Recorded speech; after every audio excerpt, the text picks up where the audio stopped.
News vision వార్తలకు స్వాగతం. రాజీ మార్గమే రాజమార్గమని వనపర్తి జిల్లా ప్రధాన న్యాయమూర్తి ఎంఆర్ సునీత అన్నారు. మార్చి 8న జరిగే జాతీయ లోక్ అదాలత్లో క్రిమినల్, సివిల్, కాంపౌండబుల్, మెయింటెనెన్స్ వంటి కేసులను పరిష్కరించుకోవచ్చని తెలిపారు. మీడియా సమావేశంలో మాట్లాడుతూ లోక్ అదాలత్ ద్వారా పరిష్కరించుకున్న కేసులకు కట్టినటువంటి కోర్టు ఫీజులను కూడా వాపస్ ఇవ్వడం జరుగుతుందన్నారు. అలాగే లోక్ అదాలత్లో పరిష్కరించుకున్న కేసులకు అప్పీల్ కూడా ఉండదని, ఇదే తుది తీర్పని అన్నారు. ఈ లోక్ అదాలత్లో సివిల్ అండ్ క్రిమినల్ కేసెస్ పరిష్కరించబడతాయి. సివిల్ కేసెస్లో ఫస్ట్ మ్యాట్రిమోనియల్ డిస్ప్యూట్స్ తీసుకుందాం.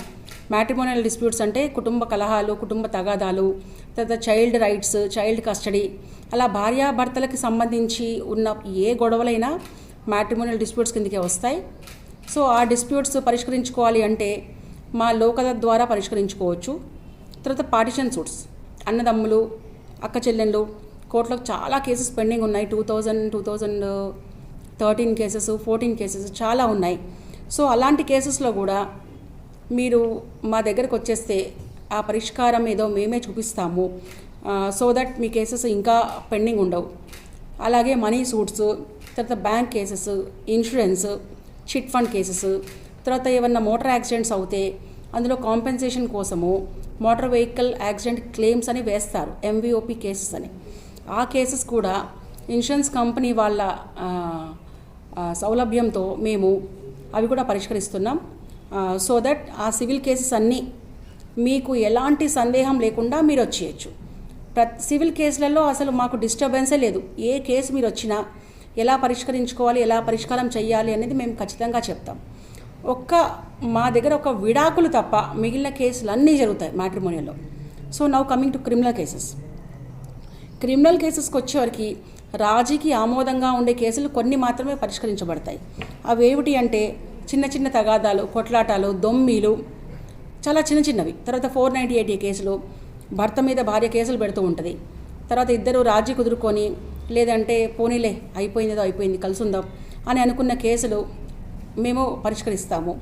అలాగే ఎలక్ట్రిసిటీ కేసులు, తర్వాత ఈ ట్రాఫిక్ కేసెస్, NI యాక్ట్ కేసులు, డ్రంక్ అండ్ డ్రైవ్ కేసులు, ఇవన్నీ ఎందుకు చెప్తున్నాను ఇంత వివరంగా అంటే, ఇప్పుడు డ్రంక్ అండ్ డ్రైవ్లో మీరు రోడ్డు పైన వెళ్తూ ఉంటే చాలానేదో ఇచ్చేస్తారు. నువ్వు తాగేసి నడుపుతున్నావు కదా, ఇంతకంటే ML ఎక్కువ వచ్చింది, సో దట్ డబ్బులు కట్టు అని చాలానే ఇచ్చేస్తారు. అలాంటివన్నీ మాకు తెలియవచ్చు, తెలియకపోవచ్చు. పోలీసులకు కూడా మీ ఆచూకీ తెలియచ్చు, తెలియకపోవచ్చు. కానీ మీ కేసు మాత్రం ఇక్కడ నమోదై ఉంటుంది. ప్రతిసారి ఇంకా మీరు ఆ భయంతోనే ఉండాలి. కాబట్టి మీరే కోర్టుకు వచ్చేసి ఆ రిసిప్ట్ చూపిస్తే ఖచ్చితంగా ఆ కేసెస్ ఇక్కడ మేము ఆ ఫైన్ ఏదో కట్టించేసి సాల్వ్ చేసేస్తాం. అలాగే ట్రాఫిక్ కేసులు కూడా చాలా ఉంటాయి. ఆ ట్రాఫిక్ కేసులు, డ్రంక్ అండ్ డ్రైవ్ కేసులు, ఇంకా చిన్న చిన్న పెట్టి కేసెస్, మీ దృష్టిలో మీకు తెలుసు మేము తప్పు చేశాము అనుకునే కేసులలో మీ అంతటా మీరు వచ్చేసి ఆ కేసు నెంబర్ మాకు ఇచ్చేస్తే ఖచ్చితంగా మేము పోలీస్ వాళ్ళతో మాట్లాడి ఆ కేసులు కూడా మేము ఇక్కడ సాల్వ్ చేసేస్తాం. సో నేను చెప్పేది ఏంటి అంటే, ప్రస్తుతము మన కుటుంబం కోసమే మనకు చాలా టైం వెచ్చించాల్సి వస్తుంది. ఇప్పుడు ఇలాంటి కేసులు దారిన పోయే కంపలని నెత్తిన పెట్టుకునే కంటే వచ్చేసి మీరు ఇక్కడ వాటిని సెటిల్ చేసేసుకుంటే మనకు మనస్తాపం తగ్గిపోతుంది, కోర్టుకి మనం వెచ్చించే సమయం తగ్గిపోతుంది. అండ్ మీరు పెట్టిన కేసులు మీరు లోకాలతో రాజీ అవుతే మీరు కట్టిన కోర్టు ఫీ మీకు వాపస్ ఇవ్వబడుతుంది. తర్వాత ఈ కేసు మళ్ళీ దీనికి అప్పీల్ ఉండదు. ఇక్కడ కేసు గెలిస్తే మామూలుగా హైకోర్టుకి వెళ్తాం, మళ్ళీ సుప్రీంకోర్టుకి వెళ్తాం. కానీ ఒక్కసారి లోక్ అదాలత్లో ఒక కేసు సెటిల్ అయిందంటే ఇంకా మీకు శాశ్వత పరిష్కారం అన్నమాట. సో అందుకని నేను సభాముఖంగా కోరుకునేది ఏంటంటే, ఖచ్చితంగా ప్రతి ఒక్కరూ ఈ ప్లాట్ఫామ్ని ఉపయోగించుకోండి. 8th అంటే 8th రోజు మాత్రమే చేస్తాం అనుకోకండి.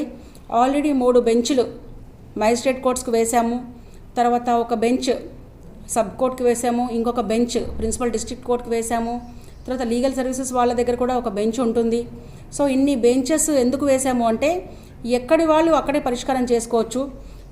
అది బెంచెస్ కాన్స్టిట్యూట్ చేసి కూడా 1 వీక్ అయిపోయింది. సో యాజ్ ఆన్ టుడే ఆ బెంచెస్ రన్ అవుతున్నాయి. 8th వరకు మీకు ఎన్ని కేసెస్ వీలైతే అన్ని కేసెస్ మీరు ఇక్కడికి వచ్చి సాల్వ్ చేసుకోవాలని చెప్పేసి నేను మనస్ఫూర్తిగా కోరుకుంటున్నాను. అండ్ నాకు ఈ అవకాశం ఇచ్చిన మీడియా వాళ్ళకు కూడా థ్యాంక్ యూ వెరీ మచ్.